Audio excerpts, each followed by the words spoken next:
Hey guys, we talked about the history at play on the field today, but there's also obviously a lot of money to be made when it comes to the big game. And of course, joining me with more on the economic impacts and other storylines is sports agent and NFL analyst Doug Eldridge.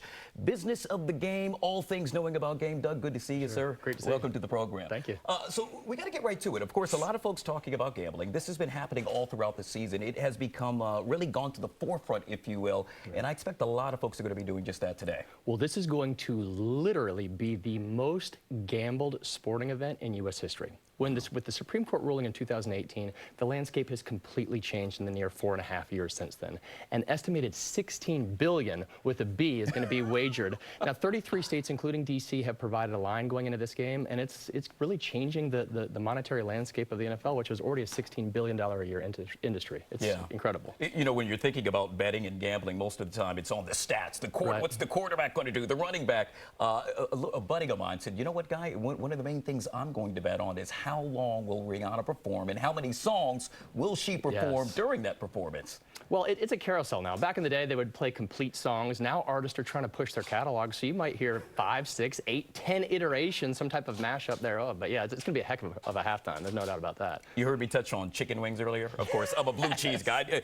I'm sorry, I'm partial. Blue cheese all the way. A lot of folks going to be eating a lot of food today. Right. Of course, I would argue this would really probably battle Thanksgiving with regard to the amount of food folks are going to eat. The Super Bowl is quickly becoming the second biggest food holiday in the country. 1.4 billion chicken wings are consumed, 325 million gallons of beer, 18 million pounds of tortilla chips, something around 90 million pounds of avocados. I mean, we are talking about mass quantities here, and that's just in my home. So imagine the rest of the country. I mean, we're eaters in the Eldridge household. You saw my son here on set. He's big for a reason. So we're excited about the food as much as the football. I don't know about you, but I'm kind of hungry now.